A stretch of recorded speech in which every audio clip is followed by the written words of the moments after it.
그럼 이 그림을 아시는 분이 있는지 모르겠습니다. 노인과 여인이라고 하는 제목의 그림입니다.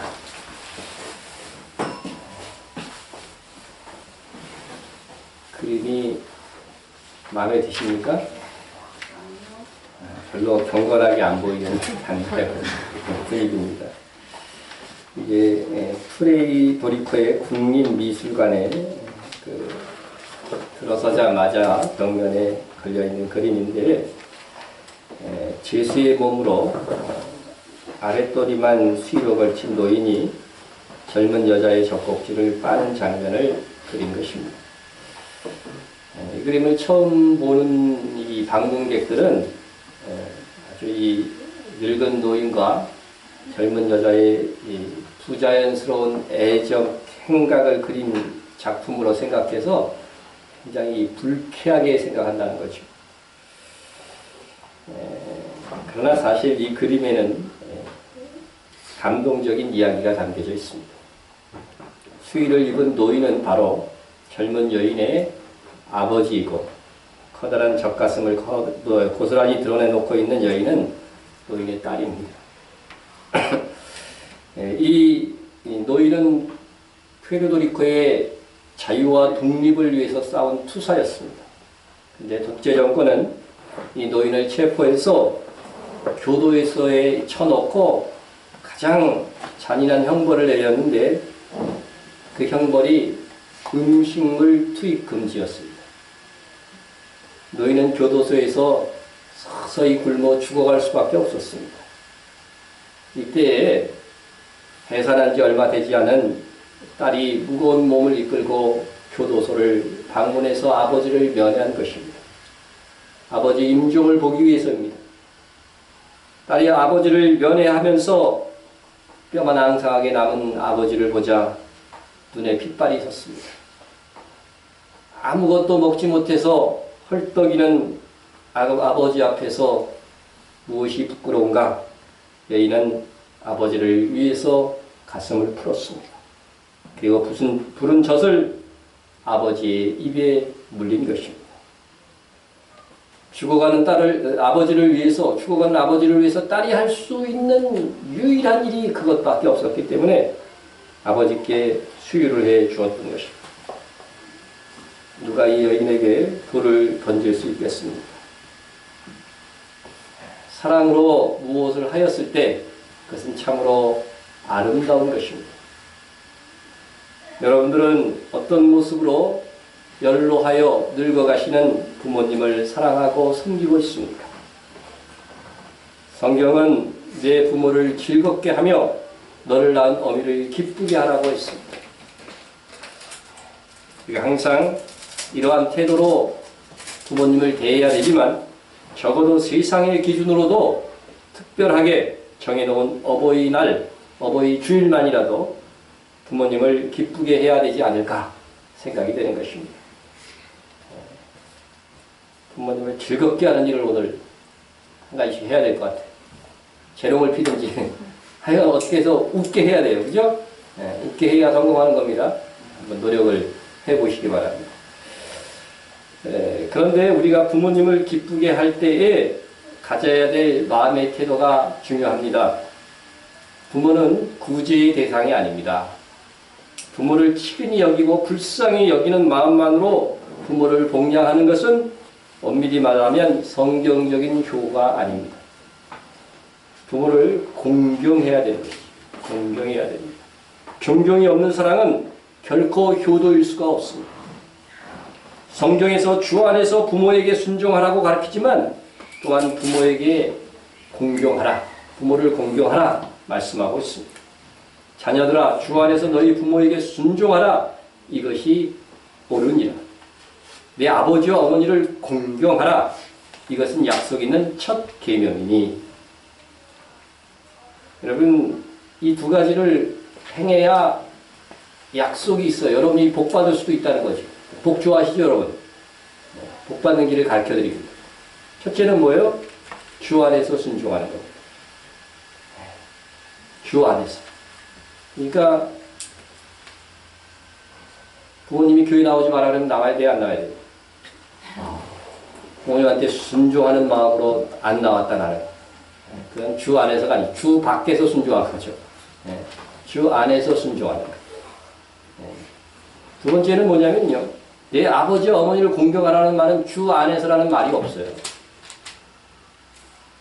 이것은 부모가 신자이건 불신자이건 나를 어떻게 키웠건 상관없이 공경하라고 하는 것입니다.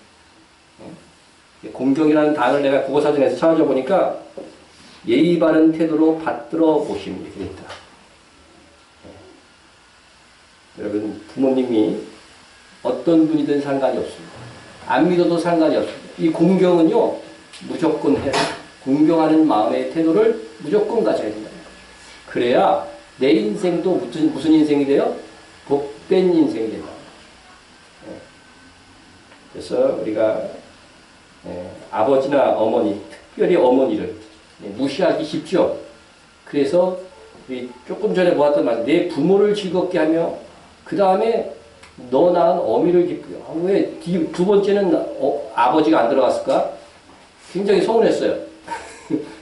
근데 이 어머니를 기쁘게 하라고 하는 이 말씀 속에는 어머니들을 이렇게 무시할 성향들이 있다는 거죠. 인간에게는. 너무 가깝고 사랑으로 잘해주다 보니까. 우리가 그런 어머니에 대한 이 공경, 이것을 우리가 잘 해야 될 것이다 하는 것입니다. 그래서 우리가 주 안에서 가장 잘되고 복된 가정은 우리 주님이 두 가지를 말씀하셨어요. 주 안에서 부모에게 순종하라는 것이죠. 말씀에서 벗어나지 않은 거면 순종하라는 거죠. 두 번째는 무조건 부모에게는 공경하라는 거예요. 부모가 나를 어떻게 키웠고 뭐 아무 상관이 없어요. 이거는 하나님의 명령이에요. 하나님을 경외하는 사람은 부모를 공경해야 돼요. 그리고 다음은 진정한 행복한 가정이 되기 위해서는 복음의 가치관을 가져야 됩니다. 예수 믿고 이 세상이 아닌 하늘에서 영원한 상을 받는 자가 되는 것, 그것이 정말로 우리 가족이 잘 되는 길이고 복된 길이라고 하는 것을 아는 것이 그게 행복의 길을 가고 있는 거죠. 자식인 부모 세대가 이러한 분명한 이 가치를 가지고 자녀에게 자녀 세대를 이끌고 가야만이 믿음 안에서 행복한 가정이 될 수 있는 것이에요. 그래서 예수님께서 들려주신 이 부자와 나사로의 비유가 있죠. 부자는 죽어서 자기 집 앞에서 거지 노릇을 했던 그 나사로가 너무 부럽죠. 너무 부러워합니다. 너무 부러워요. 여러분 지금 세상에서요 권력 있고 힘 있다고 하는 사람들, 야, 저 엄청난 재벌들 이러면서 부러워했던 그 사람들이 얼마 후는 지옥의 고통 속에서 우리의 일상을 보고 부러워할 것입니다. 믿습니까? 그러니까 그 사람들 부러워할 이유가 없는 거예요. 그래서 인생에 있어서 가장 중요한 문제는요, 일단 무엇을 얻는 것이다? 영생을 얻는 거죠. 영생. 우리 가족이 다 같이 예수 믿는 가족이 되는 가정이요, 영적으로 보면 이 영적인 것이 진실이잖아요. 가장 복받은 가정이에요. 가장 복받은 가정. 그러니까 여러분들이 믿음의 눈으로 볼 수 있어야 돼요. 믿음의 눈으로 볼 수 있어요. 그래서 우리 세대들이, 우리 자녀 세대들이 세상에서 잘 되고 있는 것보다 천국에 들어갈 뿐만 아니라 천국에서 큰 자가 되기를 진심으로 원하고 있어요.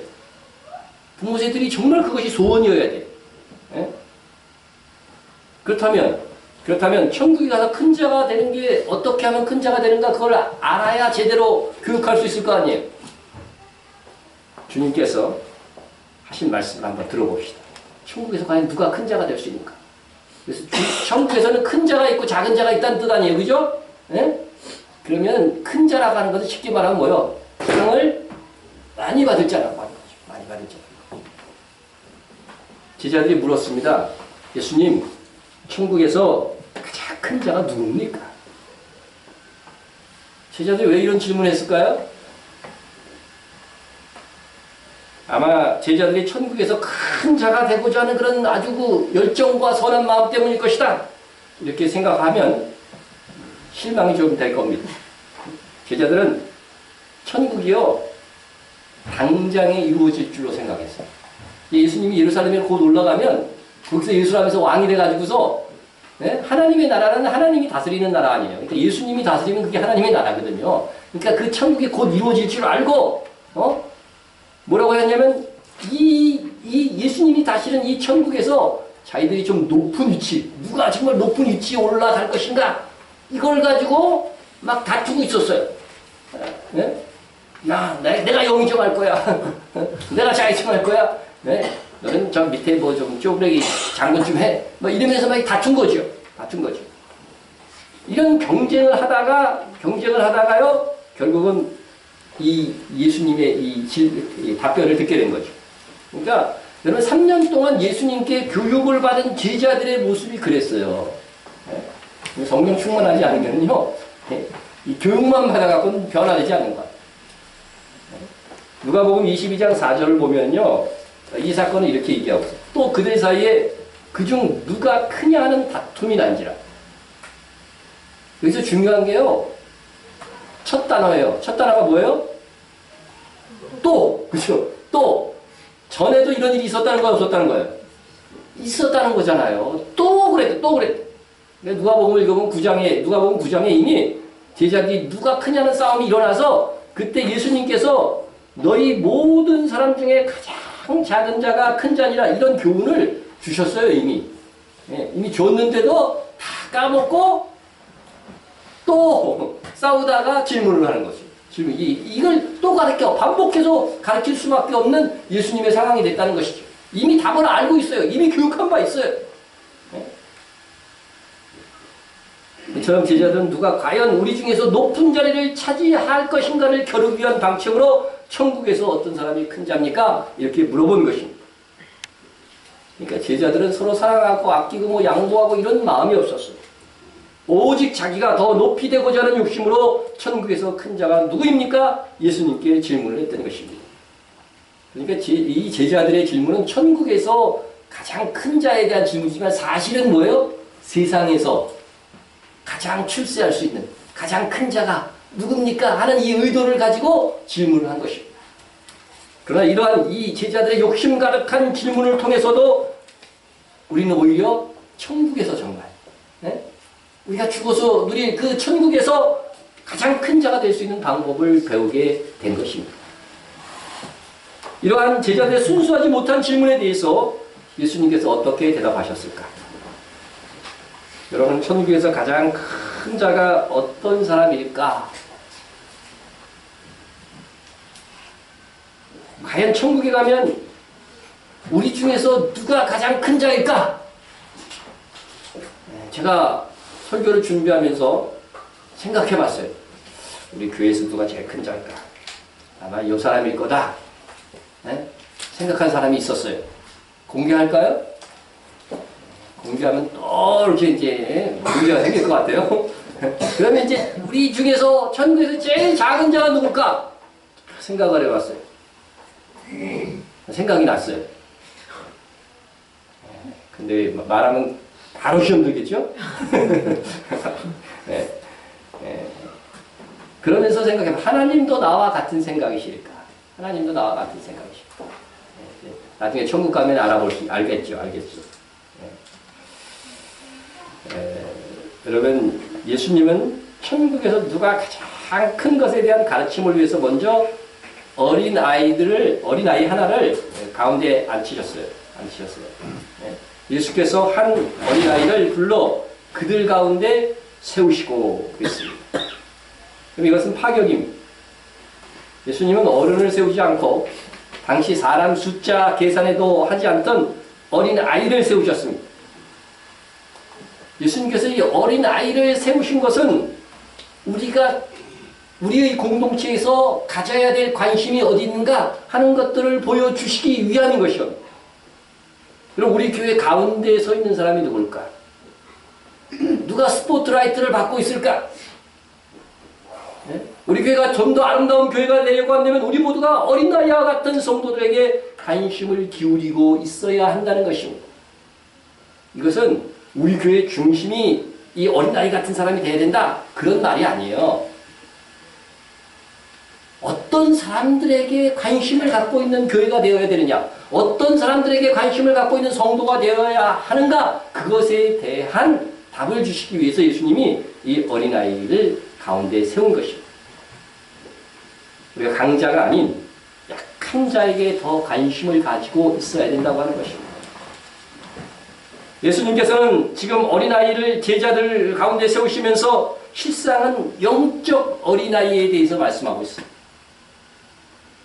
예수님은 어린아이 작은 자에 대해 말씀하시고 이어서 보면은요, 잃은 양 이야기를 하고, 그죠? 실족한 사람들에 대한 이야기를 하고, 범죄한 사람들의 이야기를 하면서 영적 어린아이에 대해서 설명하고 있는 것입니다. 그래서 우리는 이런 사람들, 교회에서 연약하거나 영적으로 병들어 있거나 이런 사람들에게 정말 우리가 최고의 관심을 갖고 있는가 하는 것이죠. 과거에 목회를 하면서 정말 외롭고 어려운 처지에 있는 사람들을 더 신경 써줄 수밖에 없잖아요. 그러면 꼭 들려오는 말이, 왜 그 사람만 너무 신경 쓰냐 이거예요. 왜 그 사람만 너무 신경 써? 그 사람이 더 외롭고 지금 어려움 속에 있으니까 더 신경 쓰는 거죠. 그건 당연한 거잖아요. 당연한 거잖아요. 우리가 부모가 돼도 마찬가지잖아요. 예? 문제가 있는 자식에게 더 신경 쓰잖아요. 예? 그런데 왜 그러냐 이거지. 탕자의 형하고 똑같은 거지. 예? 여러분, 이게 지금 주님의 말씀을 잘 생각해보면 이런 병들이 얼마나 잘못되어 있는 것인가를 우리가 알 수가 있다는 것입니다. 알 수가 있어요. 우리 어머님도 보면요, 그동안 아주 저에 대해서 굉장히 관심을 많이 기울여 주셨어요. 제가 제일 지금 잘 안 됐다 이거지, 형님. 근데 요즘은 아니에요. 요즘은 제 동생한테 더 신경 쓰고 있어요. 다 기도할 때도 한 2배는 더 기도하는 거 아십니까? 왜 그렇습니까? 이거 갑자기 병이 들었어요. 우리는 약한 자들에게 관심과 도움을 주려야 됩니다. 믿음이 강한 우리는 마땅히 믿음이 약한 자의 약점을 담당하고 자기를 기쁘게 하지 아니할 것이라. 나는 어떤 일에도 믿음이 흔들리지 않아, 강하다 이렇게 이야기하면서 자기를 다른 사람들에 대해서 말이죠, 야 너는 믿음이 이렇게 없냐 이렇게 막 비평하는 사람은요, 이게 정말 상을 잃어버리는 사람 중에 하나인 거죠. 그죠? 우리가 믿음이 강한 사람은 자기를 기쁘게 하지 말라는 거예요. 자기를 위해서 살지 말라는 거예요. 믿음이 강한 사람에게 요구하시는 하나님의 말씀이 그거라는 거죠. 믿음이 약한 사람의 약점의 그 부분들을 담당할 줄 아는, 그거 관심을 갖고 그것을 보충해 줄 수 있는 그런 사람이 되라. 이렇게 성경이 가르치고 있는 것입니다. 그래서 우리가 가정의 단위로 생각해 봤을 때도요, 가정을 짊어지고 가고 있는 부모가 관심의 대상이 되면 안 돼요. 네? 여기서 관심의 대상이라는 뭐예요? 늘 근심거리 이렇게 되지 말라는 거죠. 그런 얘기 있잖아요. 애가 이제 남편이 집으로 돌아왔는데 밥 차려달라니까 늦게 들어왔으니까 없다고 막 그러는 거예요. 근데 조금 있다가 아들이 왔어요. 그러니까 얼른 계란 후라이 해갖고 이렇게 탁 줬다. 그게 남편이 너무 소문나서 가출을 했다. 그런 이야기를 들어봤어요. 예? 여러분, 이 부모는 그래도 어른이잖아요. 이 관심의 대상이 스스로가 되지 말아야 되는 이 위치에 있는 거죠. 예? 그래서 이 어떤 가정은 예를 들자면 늘 남편이 늘 관심의 대상이야. 왜 그러냐면 자식들보다 더 영적으로 어린아이인 거죠. 예. 여러분, 그렇게 되면 안 된다는 것이죠. 이게 정상은 아니라는 거죠. 예? 그래서 사실 교회에서 가장 성숙한 신자는 별 관심을 두지 않아도 신앙생활 잘하는 사람이에요. 예? 우리 몸도 건강이 뭐예요?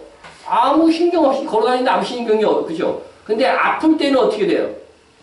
신경이 쓰이잖아요, 자꾸.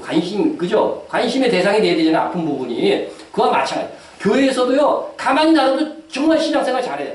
목사가 청결할 필요도 없어. 이런 사람이 제일 건강한 신자죠. 그런데 더 성숙하신 자는 뭐예요?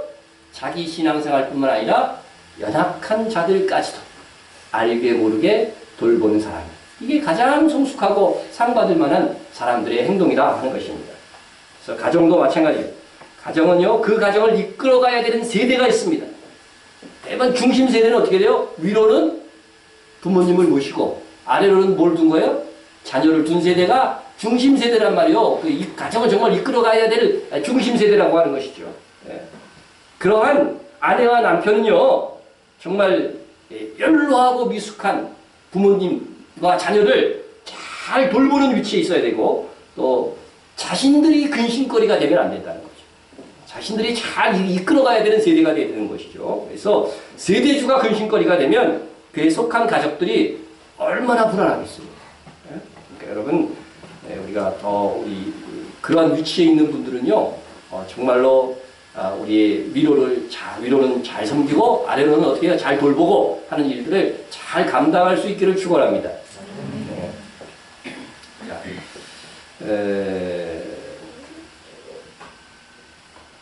그 다음에 이제 천국에 들어가는 것이 우선이다 하는 말씀을 드리는데, 왜냐하면 예수님께서 천국에서 누가 크냐는 질문을 하셨는데, 예수님께서는 먼저 천국에 들어가는 게 시급하다, 그렇게 말씀을 하셨다는 것이죠. 한번 말씀을 보면 이르시되 진실로 너희에게 이르노니 너희가 돌이켜 어린 아이들과 같이 되지 않으면 결단코 천국에 들어가지 못하리라.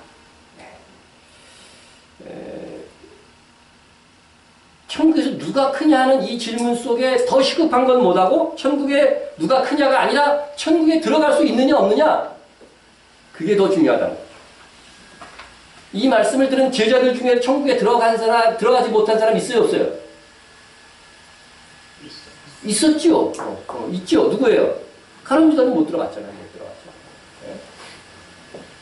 그래서 일단 천국에 들어가는 게 중요하고, 그 다음에 천국에서 크냐 작으냐 하는 그 다음 문제인 거죠. 그래서 누가 천국에 들어가느냐? 주님은 돌이켜 어린 나이와 같이 되어야 한다, 이렇게 말씀하고 있습니다.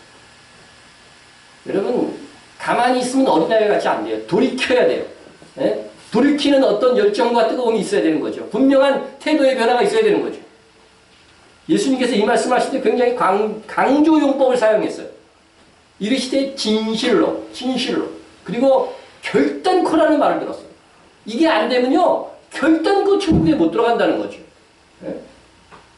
그래서 이와 같이 이 어린아이와 같이 변화되지 않으면 천국에 들어갈 수 없다, 절대로, 이렇게 주님께서 말씀하신 것입니다. 예? 오늘 천국에 들어가는 것은 너무 당연히 여기는 신자들에게 예수님께서 경종을 울리고 있습니다. 어린아이와 같이 변화되지 않으면 천국에 갈 수 없다. 오늘날 수많은 명목상의 성도들이 실상은 천국에 들어가지 못할 것입니다. 그럼 예수님께서 천국에 들어가지 못하는 기준으로 제시하신 이 어린아이와 같이 되는 것이 어떤 상태인 것인가? 사실 어린애들 문제 많죠? 그렇죠? 문제 많습니다. 키우다 보면 골치 아플 때 하여튼 고통을 시기가 있죠. 예? 예. 그래서 예수님께서 이 어린아이를 전적으로 다 닮으라, 그런 소리는 아닐 거예요. 예? 근데 어린아이의 특성 중에 무엇인가를 우리가 갖지 않으면 천국에 들어갈 수 없다는 거죠. 예. 4절을 보면 어린아이의 결정적인 특징 하나가 제시가 되는데, 그러므로 누구든지 어린아이와 같이 자기를 낮추는 사람이 천국에서 큰 자니라 했어요. 어린아이의 특징은 자기를 낮추는 거죠. 어른보다 크다고 생각하지는 않습니다. 절대로. 미숙하고 문제는 있지만 어른보다 크다고 생각하지 않아요. 그러니까 예수님께서 비유로 말씀한 어린아이들은요, 순전함과 겸손함이에요. 어떻게 보면 단순함이죠. 부모를 부모로서 단순하게 믿어요. 의심하지 않는 거죠. 그래서 아이들은 부모가 자신의 부모됨을 의심하지 않습니다. 물론 자신이 더 높다고 크다고 생각하지도 않습니다. 그처럼 하나님을 나의 하나님으로 의심 없이 순전하게 믿고 또 하나님 앞에서 자기를 낮출 때 천국에 들어갈 수 있는 믿음이 된다 하는 것입니다. 어린아이들의 이 단순함, 이 순전함, 그래서 간접 여러분 체험하기 위해서 초등학생들의 시험 문제를 한번 내가 보여드리겠습니다. 보신 분들도 아마 있을 것입니다. 문제가 뭐냐면요. 이게 초등학교 저학년 시험 문제 학교에서 낸 거예요. 근데 애들이 얼마나 순박하게 대답을 했나 보세요. 다음 그림에 해당하는 단어로 주어진 철자로 시작하여 써보세요. 이렇게 했어요. 그죠? 이게 이 그림이 무슨 그림입니까? 그러면 원숭이로 이렇게 시작해야 되잖아요. 근데 이 원숭이를 뭐라고 대답했는가 보세요. 답을 이렇게 썼어요. 어린아이가. MC몽. MC몽이 뭔지 모르는 사람은 가수 있어요. 얘네들은 늘 본 게 MC몽인 거에 원숭이처럼 생긴 거 맨날 흉내는 거죠. 그러니까 MC몽이라고 그래요. 또 다음 문제. 할머니 생신입니다. 할머니께 드릴 카드를 예쁘게 그려봅시다. 그러니까 뭐지 예쁘게 그려갖고 감사합니다 이렇게 써야 되잖아요. 근데 이 아이는 보았던 카드가 뭐밖에 없었느냐? 삼성 카드. 이렇게 정말 순전하죠. 순박하죠. 다음 그림 봅니다. 문제가 뭐냐면 부모님은 우리를 왜 사랑하실까요? 여러분은 어떻게 대답하시겠어요? 부모님은 왜 사랑하실까? 이 아이의 시험 문제의 답은 이렇게 써놨어요. 그러게 말입니다. 그러게 말입니다. 네. 참. 다음 문제. 문장에서 빠진 말을 찾아 쓰세요. 했습니다. 그러니까 사슴이 뭐를 봅니다. 했으니까 답이 뭐예요? 사슴이 거울을 보는 거잖아요. 그러니까 사슴이 거울을 봅니다가 답이겠죠. 이 문제 여러분 틀릴 사람 있으세요? 없죠? 근데 이 아이는 뭐라고 썼느냐? 사슴이 미쳤나 봅니다. 아니 사슴이 거울을 볼 수 없고 거울을 못 보는데 거울을 보니까 얘는 미쳤다고 생각한 거예요. 이렇게 답을 썼습니다. 자, 불행한 일이 거듭 겹침이라는 뜻의 사자성어는 뭐예요? 설상가상이죠. 여러분 이건 다 맞추잖아요.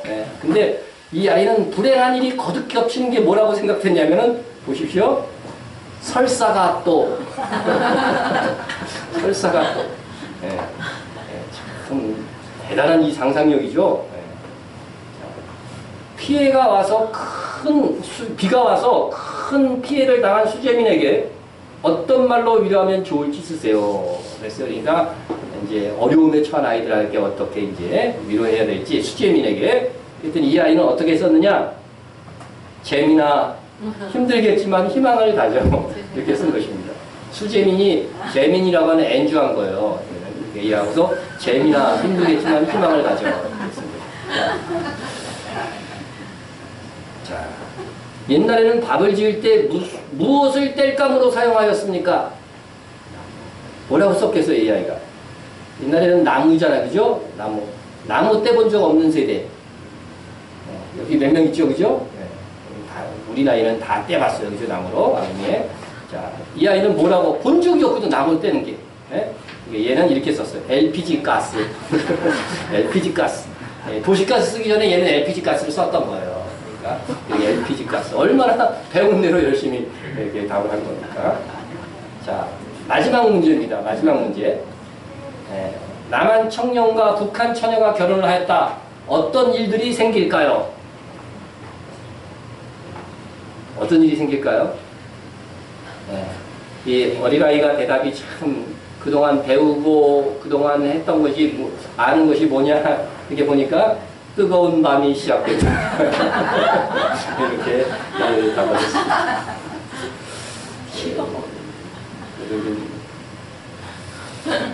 어린아이 이 대답을 보면요 틀렸다고 할 수가 없어요. 그죠? 자기가 아는 대로 정직하게 답한 거예요. 어떻게 보면 이게 또 그 아이에겐 정답일 수 있다는 생각을 하게 됩니다. 마태복음 11장 25절에 예수님께서 이렇게 기도하셨습니다. 그때 예수께서 대답하여 이르시되 천지의 주이신 아버지여 이것을 지혜롭고 슬기 있는 자들에게는 숨기시고 어린 아이들에게는 나타내심을 감사하나이다. 여러분 이 예수님의 기도는요 예수님 말씀을 순수하게 믿고 믿지 못하는 마을과 사람들에 대한 심판에 대한 말씀을 하신 후에 하신 말씀이에요. 그래서 천국에 들어갈 수 있는 사람들에 대해서 총칭해서 뭐라고 했냐면 어린아이다. 어린아이다. 어린아이와 같이 예수님의 말씀을 그대로 믿는 자만이 천국에 들어갈 수 있는 백성이 될 수 있다. 그렇게 말씀하신 거죠. 주님은 천국의 이 복음의 비밀이 지혜롭고 슬기로운 자들이 아닌 자기를 낮추는 단순하게 예수님을 믿는 어린 나이와 같은 자들에게 임하고 있음을 감사하셨습니다. 여기서 지혜롭고 또 슬기 있는 자들은 어떤 자들일까요? 이게 지금 교만하다고 하는 말의 다른 표현인 거죠. 정말 지혜롭고 그런 말이 아니라, 그죠? 그래서 여기서 교만한 자들은 결코 하나님 앞에서 자기의 생각을 내세우고 자기의 뜻을 내세우고 이런 사람들을 믿는 게 아니라는 거죠. 그래서 그런 자들에게는 엄중한 심판이 있을 것이라고 말씀하신 후에 그 다음에 어린아이와 같이 순전하게 100% 믿는 거예요. 예수님이 나의 구주라는 걸 100% 믿는 사람들, 이런 사람들이 구원받을 것이라는 거예요. 어쩌면 분명히 우리는 천국에서 놀라운 결과를 받아들여야 될 것입니다. 이 땅에서 지혜 있다고 하는 자들이 천국에서는 없거나 혹 있더라도 아주 낮은 자리에 처해 있을 것입니다. 많은 성도들이 자기에게 복음을 전해준 목사가 자기 아래 있거나 아예 천국에 없음을 보고 놀라게 될 것입니다. 가끔 우리 교회 안에 보면 참 순전하게 믿는 분들 계시죠, 그죠? 정말 순전하게, 단순하게. 그런 분들이 나중에 천국에서요, 더 귀하게 여김을 받을 것입니다. 그런데 예수님께서 천국에 들어가는 이 믿음을 확증하는 조건으로 하나님 앞에서의 겸손을 요구했을 뿐만 아니라 그 다음에 천국에서 큰 자는 역시도 큰 자의 조건도 역시도 자기를 낮추는 자예요. 그러니까 하나님 앞에서 자기를 낮추고 순전하게 이 믿는 것을요, 얼마나 삶에서 실천했느냐에 따라서 천국에서 크고 작음이 결정이 된다는 것이죠. 제자들은 그런데 자기를 낮추는 것과는 정반대로 행동을 했습니다. 그런데 큰 자가 되고 싶어 한 거예요. 큰 자가 되고 싶어 했는데 그것은 큰 자가 되는 길이 아니라 작은 자가 되는 길이었다는 것이죠. 여러분, 이 세상에서 큰 자가 되고 싶습니까? 천국에서 큰 자가 되고 싶습니까?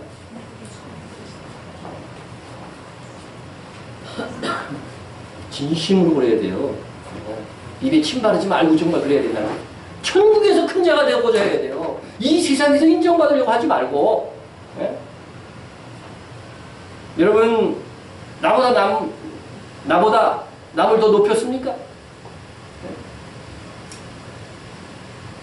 이 겸손이라고 하는 이 덕목이 얼마나 중요하다고 하는 것을 알아야 돼요. 이 세상에서 영광을 받아버리고 높임을 받아버리면 하늘에서 상이 없다는 거죠. 상이라는 건 한 번밖에 못 받는 건데, 이제 문제가 분명해졌습니다. 우리가 어떻게 겸손해질 수 있는가 하는 것이죠. 우리 속에서 나오는 것은, 본능적으로 나오는 것은 겸손이에요? 인정받고 싶은 거예요? 인정받고 싶은 거죠. 하나님께 인정받고 싶은 것은 괜찮아요. 근데 우리가 어떻게 겸손해질 수 있을까? 겸손한 척 해야지. 겸손한 척 해도요, 조금만 지나면요, 이게 감출 수가 없어요. 교만을 감출 수가 없는 게 인간이에요. 그래서 제일 중요한 게 뭐냐면요, 속이 변해야 돼요. 마음이 변해야 된다는 것이죠. 중심이 정말 겸손하게 낮아져요. 나보다 남을 낮게 여기라고 하는 이 말씀대로요, 이 낮게 여기라는 말은 뭐예요? 나보다 남을 존중하라고 하는 거잖아요. 이것이 정말 내 마음속에 자리 잡고 있어야 된다는 거죠. 그러면 그 행동은 어떻게 된다는 거예요? 자연스럽게 나오는 거죠. 근데 정말 중심이 변화돼요. 더불어 이 겸손은 자기 비하가 아니에요. 자기 비하. 네? 극단적인 예지만 그냥 잘생긴 사람이야. 근데 막 잘생겼다고 그러는데 겸손하게 척하려고 해갖고 나는 못생겼어요. 그러면 못생긴 나는 뭐가 되는 거예요? 나는 생긴 것도 아니냐 이것이. 네? 네? 가끔 보면 그래요. 날씬한데, 정말 날씬하다 그러면, 알고 보죠. 살쪘어요. 막 그래요. 예? 살쪄서 고민이래. 그러면 그 말을 옆에서 듣고 있는 토실토실한 우리 전도사님은 난 몸매도 아니란 말인가? 좌절하게 되는 거죠. 겸손은 자기 비하가 아닙니다. 겸손은, 진짜 겸손은 뭐냐면 내 장점, 그거를 분명히 아는 거예요. 분명히 알고 그것을 통해서 어떻게 돼요? 다른 사람을 섬겨주는 게 겸손이지, 뭐 내가 있는 장점 가지고 아니다고 막 부인하는 자기 비하는 아니라는 거죠. 그래서 겸손은 자기를 잘 알고 내가 가진 은사나 장점을 가지고 다른 사람을 섬겨주는 것, 그것이 진정한 겸손이라고 하는 것입니다. 예수님께서 우리에게 가르치신 겸손도 섬기고 일하기 위한 겸손입니다. 이 말씀 많이 들었죠? 나는 마음이 온유하고 겸손하니 나의 멍에를 메고 내게 배우라. 그리하면 너희 마음이 쉼을 얻으리라. 여러분, 온유하고 이 겸손, 이걸 꼭 배우라고 하시면서 멍에 얘기를 해요. 멍에. 멍에가 뭐죠? 소가 일하기 위해서 매는 거잖아요. 멍에 안 매면 일 못합니다. 그래서 우리가 온유함과 겸손함으로 섬기는 일을 잘 감당하기 위해서 이 온유함과 겸손함을 갖춰야 된다는 것이죠. 그래서 온유하고 겸손한 성도만이 주님이 원하시는 일들을 온전히 감당할 수 있다는 것입니다. 좋은 생각이라는 잡지에 실린 글입니다. 한 주부가 쓴 글인데, 이제 봄날에 화분을 손보기 위해서 이제 동네 공터로 이렇게 나왔어요. 이제 흙을 이렇게 막 쏟고 해야 되니까. 그런데 한 5살 배기 아이들이 모여갖고 옹기종기 손끝장난을 하고 있는 것입니다. 그런데 이 아이들에게 돌아가면서 자기 꿈에 대해서 막 얘기하는 거예요. 내 꿈은 뭐야, 내 꿈은 뭐야, 이렇게 돌아가면서 얘기하는 거죠. 그래서 자기 꿈을 이렇게 돌아가면서 얘기하는데, 마지막 한 아이가 자기가 커서 뭐가 되고 싶을 것에 대해서 굉장히 수줍어하면서 말하지 않는 거예요. 그러니까 옆에 있는 꼬마 친구들이 빨리 얘기해 막 이러는 거예요. 네? 그래서 이 아주머니도 그걸 보고 있다가 빨리 말해라. 친구들이 기다리고 있잖아. 그게 거들었다는 거죠. 그래서 그러자 이게 머쓱해진 이 아이가 뭔가를 결심할 때 벌떡 일어나는 거예요. 벌떡 일어나서 그 햇볕이 잘 드는 벽으로 딱 가서 서 있는 거예요. 햇볕이 잘 들게. 그리고 햇볕이 많이 들면 벽이 어떻게 돼요?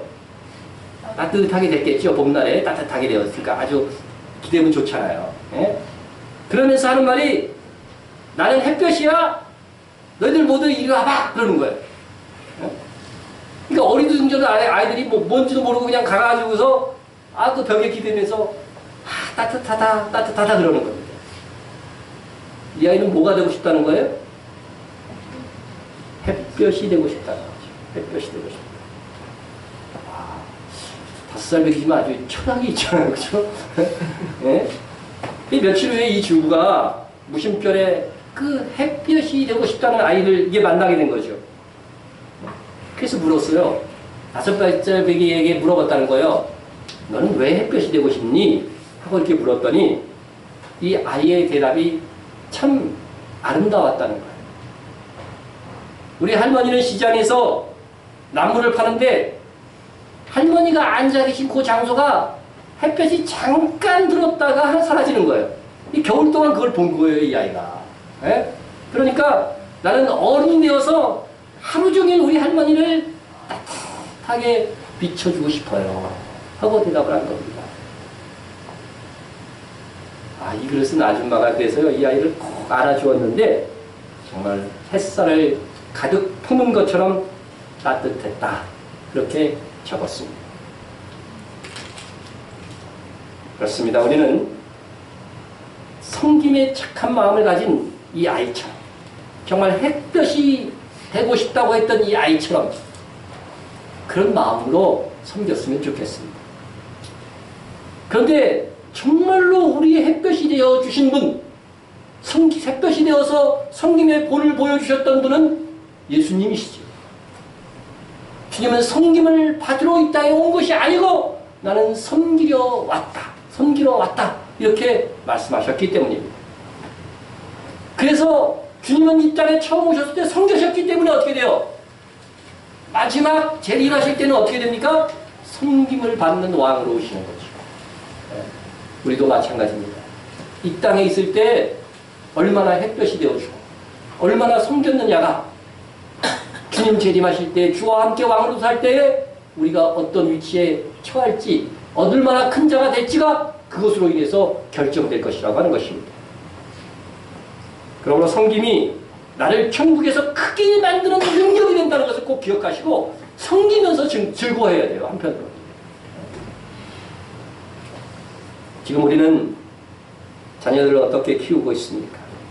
누가 크냐의 경쟁에서 이기는 자녀를 만드는 데 치중하고 있지 않습니까? 천국의 자녀로 키우는데 혹 소홀하지 않습니까? 여러분 어거스틴의 참회록 제2권 3장을 보면 어거스틴이 부모를 원망하는 내용이 나와요. 참회록인데 그래도 왜 부모는 아니고 아버지를 원망하는 게 나와. 아버지로. 어거스틴이 멀리 유학길을 떠나는데 이 아버지가 자식에게 필요한 모든 것을 정말 힘에 겹도록 마련해 주었다는 것입니다. 이게 얼마나 고마운 일이에요. 근데도 원망하는 거예요. 당시 부유하게 사는 사람들이 많았지만 자식을 위해서 이렇게까지 신경 쓰는 아버지가 없었다는 거죠. 그러나 어거스틴은 이에 대해서 이렇게 말합니다. 유감스럽게도 나의 아버지는 나의 믿음이 하나님 앞에서 정상적으로 성장해야 하며 정결한 행동을 해야 한다는 것에 관하여는 관심이 없었습니다. 아버지의 유일한 소망이 있다면 자식이 훌륭히 학업을 마치고 세상적으로 성공하기를 원하는 것뿐이었습니다. 그러나 이러한 소망은 나의 마음의 밭을 경작하시는 농부 되신 하나님으로부터 멀어질 뿐이었습니다. 우리가 어거스틴처럼요 자식에게 원망을 받을 수도 있어요. 왜 그때에 바른 신앙을 가르쳐주지 않았느냐고 원망 들을 수 있다니까. 어떤 분이 그러더라고요. 어떤 분이 자기 엄마 아버지가 나 결혼할 때에 왜 이 남자하고 결혼하는 거 아주 안 말려줬냐고. 그러니까 그 부모 얘기를 들어보니까 말렸대요 자기는. 근데 이 딸 얘기를 들어보니까 이 믿음도 없는 남자하고 결혼하는 거를 아주 극렬하게 말려야지 그 정도 말 갖고 됐냐. 그렇게 원망을 하더라고요. 그래서 그 말을 들은 이유는 나는 하여튼 뭐 불신 배우자를 우리 애들이 데리고 오면은 극렬하게 말릴 것이다. 결심을 했습니다. 여러분 오늘 말씀을 정리합니다. 우리 가정에 주신 하나님의 가장 우선되는 계명은 첫째가 부모 공경입니다. 부모 공경. 주 안에서 부모에게 공경해야 됩니다. 순종하라고 했죠. 참. 부모에게 순종. 주 안에서 순종하라고 했고 믿음에서 벗어나는 부모가 혹시 있더라도 어떤 부분에서 나를 엉망으로 키운 부모가 혹 있다 할지라도 부모에 대해서 어떻게 하라고요? 공경해야 됩니다. 이거는 하나님을 경외함으로 공경해야 돼요. 부모를 공경하지 않으면 하나님을 경외하는 게 아니에요. 부모이기 때문에 공경하라는 거죠. 왜냐하면 부모는 하나님의 이 땅에 있는 모델이에요. 모델. 그래서 누구에게 한 것? 부모에게 한 것이 내게 한 것이라고 하나님이 물으실 거라는 거예요. 물으실 것이다. 가장 성공하고 행복한 가정이 되는 것은 가정 모두가 천국 백성이 되는 거예요. 1차적으로. 그리고 2차적으로는 천국에서 큰 자가 되는 것이다. 이런 가치관을 가지고서요. 교육하고 이런 가치관을 가지고서 가정을 이끌어가는 것. 이것이 가장 행복한 가정이 될 수 있는 길이라고 하는 것입니다. 그래서 여러분 특별히 천국에서 큰 자가 되는 것은 겸손이라고 하는 이 미도, 그죠? 섬기는 이 미도, 그리스도의 인격을 갖춰야 된다고 하는 것입니다. 그래서 여러분, 가장 섬기기에 까다롭고 힘든 사람들이 어디에 있어요, 주로? 집에 있어요. 가정에 있단 말이죠. 예? 그렇게 섬겨줬는데도 귀한 줄 모르고 그러는 사람들이 가정에 있다니까요. 예, 끝까지. 그러니까 잘 섬겨서 여러분 하늘의 상들을 쟁취하시기 바랍니다. 자, 오늘 최종적인 결론으로서 하나님 앞에서의 겸손을 표현한 시. 예, 제가 옛날에 아주 옛날입니다. 아주 옛날에 이 시를 한번 읽어드린 적도 있는데 하나님 앞에서 겸손을 표현한 이 시를 읽어드릴 테니까 여러분 정말 온유하고 겸손한 마음으로 하나님 앞에 충성하시기 바랍니다. 시의 제목은 제 모양을 버립니다. 물은 모양이 없습니다. 바가지에 당기면 바가지 모양, 항아리에 당기면 항아리 모양, 골짜기에 있으면 흘러가는 모양, 바다에 있으면 잔잔한 모양, 잉크를 떨어뜨리면 검은 물이 되고 커피를 타면 커피가 되고 하나님 저는 물같이 되고 싶습니다. 하나님께서 마음대로 쓰실 수 있도록 제 모양을 버리고 싶습니다. 저를 얼려서 얼음으로 만드시든 끓여서 수증기로 만드시든 무엇이든 주님 마음대로 하시도록 저는 저에게서 모든 힘을 다 뺍니다. 하나님에 대해서뿐만 아니라 사람에 대해서도 이런 태도를 갖추면 정말 겸손히 살아갈 수 있는 행복한 삶이 될 줄로 믿습니다. 기도하겠습니다. 통성으로 기도합니다. 가족들을 위해서 여러분 기도하세요. 가족들을 위해서 기도하시고 한 사람 한 사람 우리 가족들을 위해서 기도하시고 겸손하게 섬기는 자로 살겠습니다. 기도하시고요. 나머지 일반적인 기도의 제목들은 혹 못하시더라도 가족 식구들 하나하나씩 기도하시고 그 위에 또 화면에 있는 대로 우리가 항상 기도하여 온대로 기도하시기 바랍니다. 기도하겠습니다. 사랑의 하나님 아버지 감사합니다.